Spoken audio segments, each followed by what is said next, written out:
Good morning বন্ধুরা, কেমন আছো তোমরা সবাই? আশা করছি তোমরা সবাই খুব ভালো আছো। আমিও খুব ভালো আছি। আমি অপর্ণা চলে এসেছি নতুন একটা ভিডিও নিয়ে তোমাদের সামনে।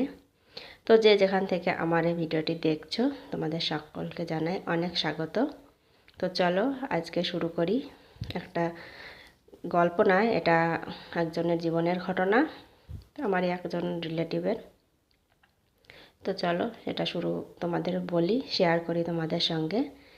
তো ঘটনাটি হচ্ছে যে দিদির জন্য নিজের ভালোবাসাকে গলা টিপে মেরে দিদির ইচ্ছেতেই জামাইবাবুকে বিয়েটা শেষ পর্যন্ত করতেই হলো। তো শেষে জামাইবাবুর সঙ্গে বিয়ে করে তারপরে কি হলো সেটাই তোমাদের সঙ্গে আজকে আমি শেয়ার করব।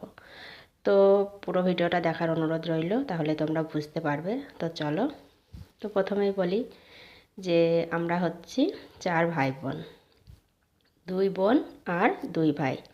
প্রথমে আমার দাদা, তারপরে আমার দিদি, তারপরে আরেকটা দাদা, তারপরে আমি।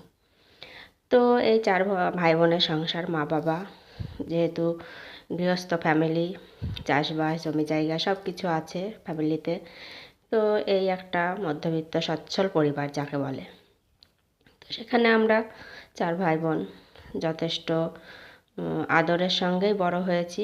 অভাব বলতে কী জিনিস সেটা কোনো দিনই জানি না, বুঝিনি কি। তো বাবা মায়ের সচ্ছল পরিবারে জন্ম নিয়েছে, তো সেইভাবেই বড় হয়ে উঠছি। তো আমি যেহেতু সবার ছোট, তো আমার দাদা, তারপরে দিদি। তো দাদা পড়াশোনা করে একটা সরকারি চাকরিতে জয়েন করে। তো দাদা সেখানে চাকরির জায়গায় চাকরি করছে। তো সচ্ছল পরিবারে একটা চাকরি হওয়া মানে পরিবারটা আরেকটু এগিয়ে যাওয়া।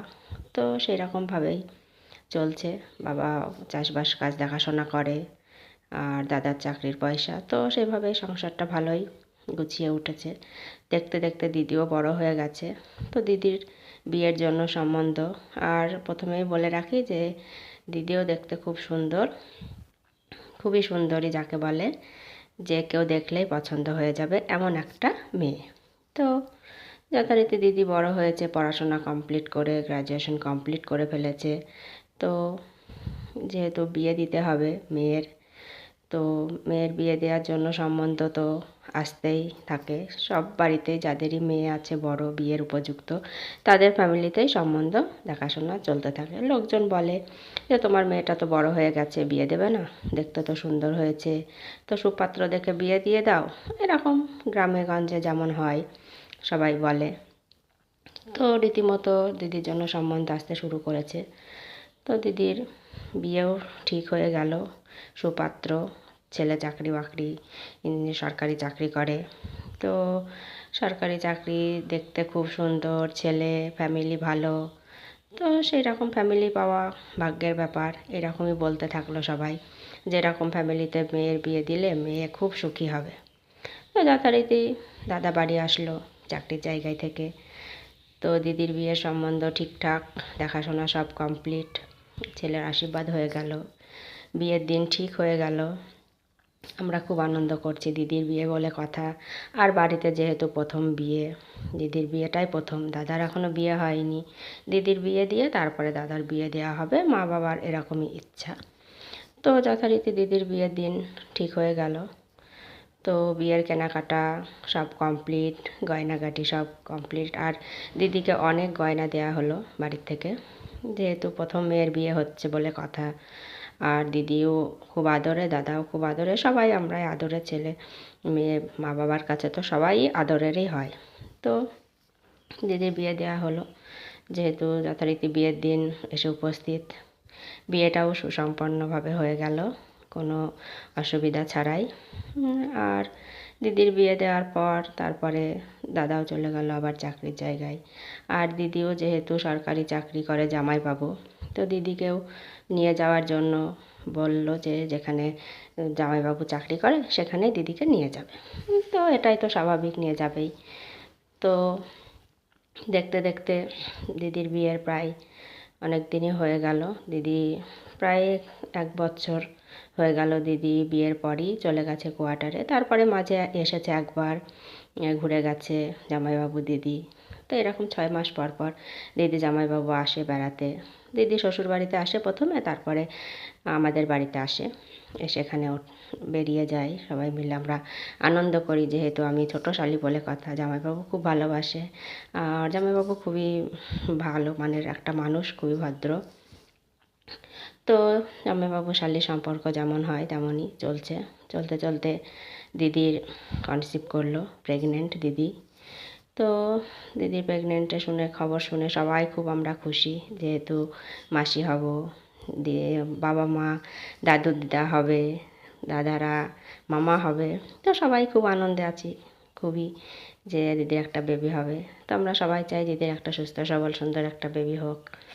তো যথারীতি বেবি হওয়ার সময় দিদি আমাদের এখানেই চলে আসার কথা, কিন্তু জামাইবাবু বলল যে না, দিদির কোয়ার্টারেই হবে ওখানে বাচ্চা, তো মাকে যেতে হবে। তো তার মধ্যে তোমাদের বলা হয়নি যে দাদারও বিয়ে হয়ে গেছে, বড়দার।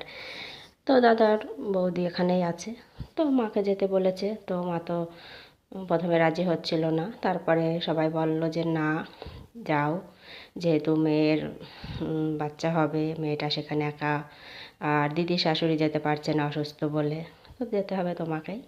তো তারপরে মা গেল সেখানে। দিদির বেবি অলরেডি হয়ে গেল ভালোভাবেই, আর দিদির একটা সুন্দর ফুটফুটে মেয়ে বেবি হয়েছে। সবাই আমরা খুব খুশি দেখে তাকে, খুবই আনন্দে, খুবই ছোট্ট একটা বেবি যেহেতু এই পৃথিবীতে এসেছে, তো আনন্দ তো সবার হবে। আর খুব সুন্দর হয়েছে যেহেতু দেখতে, তো সবাই এরকমভাবে খুবই আনন্দে আছি। তো দেখতে দেখতে দিদির বেবিটা বড় হতে লাগলো। মা তো প্রায় 3-4 মাসের করে দিয়ে চলে আসলো বাড়ি। তারপর এখনও দিদি আসেনি, দিদি আসবে বাচ্চাটাকে আর একটু বড় করে নিয়ে, তারপরে যেহেতু ট্রেনে জার্নি করে আসবে, তো তার জন্যই। তো যথারীতি দিদির বেবিটা বড়ও হয়ে গেল, দেখতে দেখতে অন্নপ্রাশন হয়ে গেল, সব কিছুই ভালোভাবে মিটে যাচ্ছে, এইভাবেই চলছে খুব সুন্দরভাবে। তো চলতে চলতে হঠাৎ করে দিদি একদিন অসুস্থ হয়ে পড়ে, আর দিদির বেবিটা এখন 2 বছর বয়স হয়ে গেছে। হঠাৎ করে দিদি অসুস্থ হয়ে পড়ে। কি হয়েছে কোনো ডাক্তারেই রোগ ধরতে পারে না। সুখের সংসারে নজর লাগার মতন দিদির লেগে গেল কার। তো জামাইবাবু যথারীতি যথেষ্ট ডাক্তার দেখালো, যেখানে যেতে বলেছে, যেখানে যা করতে বলেছে সব কিছুই দেখানো কমপ্লিট হলো, কিন্তু দিদির রোগ কোনো মতেই ধরা পড়লো না। দিদি আস্তে আস্তে আস্তে আস্তে শরীর খারাপ হতে শুরু করলো, শরীর ভেঙে যেতে লাগলো। আস্তে আস্তে একদম শয্যাশায়ী হয়ে গেল যাকে বলে, আর উঠে চলাফেরা করারও ক্ষমতা থাকলো না। তো কী করবে, কত ডাক্তার দেখানো হলো, কত কিছুই করা হলো, কিছুই হলো না। বাচ্চাটাও সেইভাবে দিদি দেখাশোনা করতে পারে না। তো দিদি কোয়ার্টার থেকে জামাইবাবু দিদিকে নিয়ে চলে আসলো এখানে শ্বশুর বাড়িতে। তো এখানে এসে ডাক্তার অনেক দেখানো হলো, কিন্তু কিচ্ছু হলো না। শেষে কি হলো, দিদি আর এমন রোগে আক্রান্ত হয়েছে, দিদি আর বাঁচবে না। তো দিদি যথারীতি মৃত্যুর সঙ্গে লড়াই করছে। তো এইভাবেই চলতে চলতে দিদির একদিন শেষ দিন এসে উপস্থিত হলো। তখন আমরা সবাই দিদির সামনে।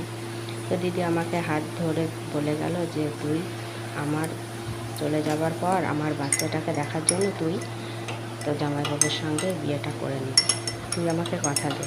আমার তো মাথায় আকাশ ভেঙে পড়লো, কি করব, দিদি কি বলছে এসব, কেন বলছে।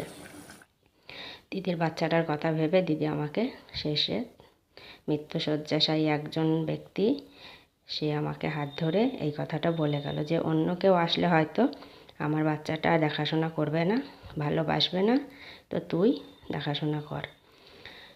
তো কি করব, দিদির কথা ভেবে দিদির শেষ ইচ্ছা পূরণ করার জন্য আমি আমার ভালোবাসার মানুষকে গলা টিপে মেরে ভালোবাসাকে জলাঞ্জলি দিয়ে জামাইবাবুর সঙ্গে বিয়েটা করে নিলাম, নিজের ইচ্ছার বিরুদ্ধে। বাড়ির সবার মত যে দিদির শেষ ইচ্ছাটাই হবে। তো তারপরে দিদির সেই বেবিটাকে দেখাশোনার জন্য আমিও জামাইবাবুর সঙ্গে চলে গেলাম কোয়ার্টারে। তারপরে দিদির বেবিটা বড় হতে লাগলো, আমারও একটা বেবি হলো।